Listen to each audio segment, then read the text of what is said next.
사실 의미가 없어요. 평으로 얘기한다는 거는 손 때린다는 얘기인 거거든요. 근데 그렇다고 제가 돈이 많이 드냐? 그런 건 또 아니에요. 그만큼 금액이 절감이 되세요. 안녕하세요. 브래드 채널의 박영수입니다. 이번 시간에는 냉난방기에 대한 부분이고, 그 냉난방기는 어떻게 움직이는 건지 이런 것들에 대해서 전반적으로 한번 설명드릴 수 있도록 하겠습니다. 연력학 제1법칙, 연력학 제2법칙 이런 거 사실 고등학교 때 많이 들으셨잖아요. 학에 대한 부분은 에너지가 이동을 하는 거고 힘이 이동하는 것들입니다. 그리고 뭐 2법칙 같은 경우에는 열이 에너지로 100% 변환되는 거는 없다라는 부분들이거든요. 냉동 사이클부터 진행을 한번 해보겠습니다. 여러분들이 냉난방을 할 때 냉방에 대한 원리와 냉장고, 냉동고의 원리랑 똑같습니다. 열을 어딘가에서 줬으면 어딘가에선 뺏어와야 되는 거겠죠? 그 원리를 이용하는 게 냉난방기인데, 냉방기에 대해서 제가 설명을 좀 드리려고 해요. 냉방기는 컴프레셔에서 압축을 막 합니다. 우리 그 냉장고 위에 보면은 검정 색깔 이렇게 뭉치가 있죠? 그게 컴프레셔거든요. 그 컴프레셔에서 압축 공기를 엄청 만들어요. 엄청 만들어가지고 어디로 가냐면 응축기로 갑니다.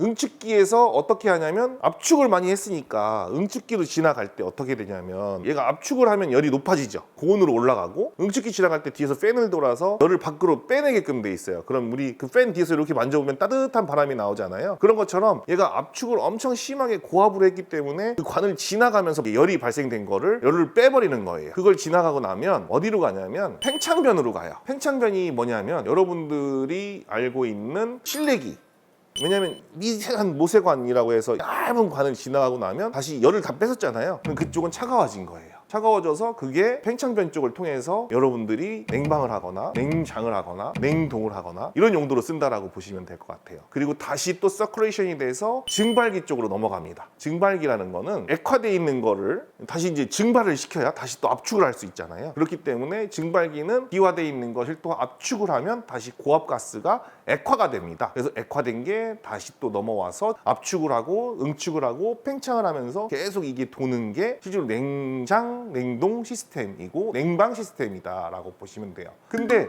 난방은 어떻게 해서 저 에어컨에 나올까? 라고 해보면 잘 생각해 보세요. 이걸 거꾸로 돌리면 밖에 나가던 뜨거운 바람, 냉장고에서 저쪽 실외기 쪽에서 나오던 뜨거운 바람이 거꾸로 돌리면 실내기에서 들어오는 거예요. 그냥 거꾸로 돌리는 것 뿐이에요. 그 안에 3웨이 밸브라고 있거든요. 그 3웨이 밸브가 방향만 바꿔주는 거예요. 방향만 바꿔주면 밖으로 나가는 게 찬바람, 안으로 들어오는 게 따뜻한 바람이 되는 거죠. 거꾸로 돌기 때문에 밖에 있는 따뜻한 열을 안으로 흡수해서 갖고 오는 거죠. 안에 있는 찬바람은 밖으로 갖다 버린다, 이렇게 보시면 될 것 같아요. 반대가 되는 거죠. 어떻게 보면 되게 쉬운 일이에요. 근데 이건 개발된 지가 한 20년 정도밖에는 안 됐어요. 그 전까지만 해도 냉동 냉장고만 알고 있었고, 이걸 거꾸로 돌린다라고 하는 거는 일본의 미쓰비시사에서 처음 개발을 했고, 이거를 EHP, 그러니까 일렉트로닉 히팅 펌프라고 해서 EHP, 그 다음에 GHP 이런 식으로 네이밍이 달려서 나오기 시작했고, 그걸 처음 이제 삼성에서 미쓰비시사를 통해서 갖고 왔고, 그걸 또 이제 LG에서 단독으로 이제 개발을 하기 시작해서 LG는 단독으로 개발했던 내용들입니다. 근데 지금은 LG, 삼성 전부 다 그걸 하고 있고요. 모든 냉장고들은 단순하게 그냥 냉동 사이클로만 움직이기 때문에 사실 그런 개념까지는 의미가 없고요. 이렇게만 알고 넘어가시면 되겠습니다. 어떤 사이클로 이제 에너지가 만들어지는지는 이제 이해가 되셨죠? 뭐 제가 이해가 되게끔 했는지는 잘 모르겠지만 똑똑하신 분들은 이해하셨을 것 같고, 제가 아니면 멍청해서 여러분께 설명을 잘 못했을 수도 있었다라고 생각하지만, 그림 잘 보시고 이해하시면 어렵지 않다라고 보시면 될 것 같습니다. 그리고 이제 적정 용량 구하는 건데요. 여러분들이 이제 실외기나 실내기에 대해서 적정 용량을 구하는 거에 대해서 잘 모르세요. 실외기 같은 경우에는 공냉식이 있고 수냉식이 있고요. 실내기 같은 경우에도 공냉식이 있고 수냉식이 있어요. 그리고 수냉식 같은 경우에는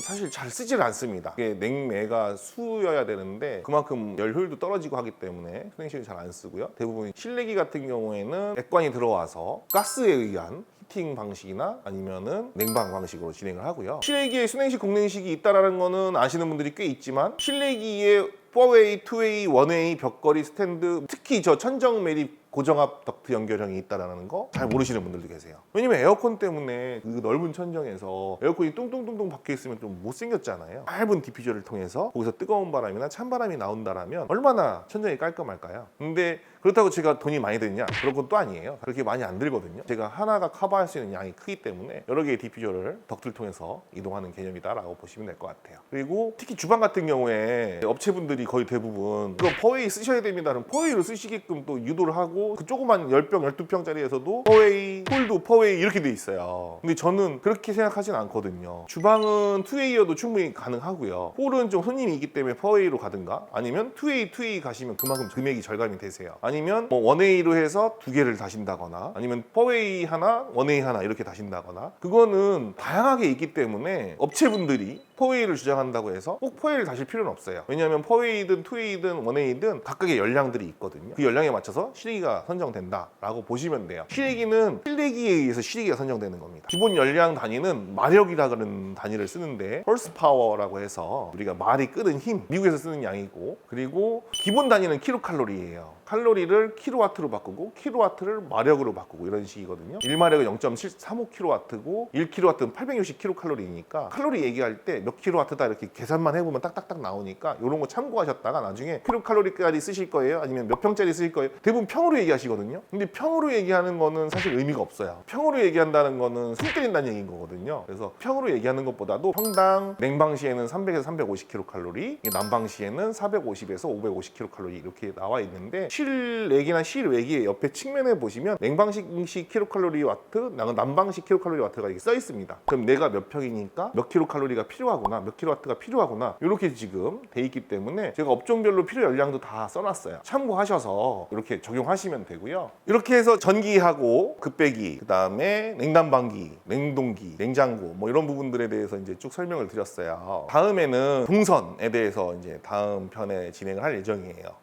제가 심플하게 어떻게 꾸미는지 알려드리고 그 다음에 음료도 사실 커피와 접목됐을 때 어떻게 움직여야 되고 브런치가 나왔을 때 브런치와 카페가 어떻게 움직여야 되는 유기성 전반적으로 한번 다뤄볼 수 있도록 하겠습니다. 감사합니다. 뿅뿅뿅뿅 블레드리 채널 좋아요. 블레드리 채널 좋아요.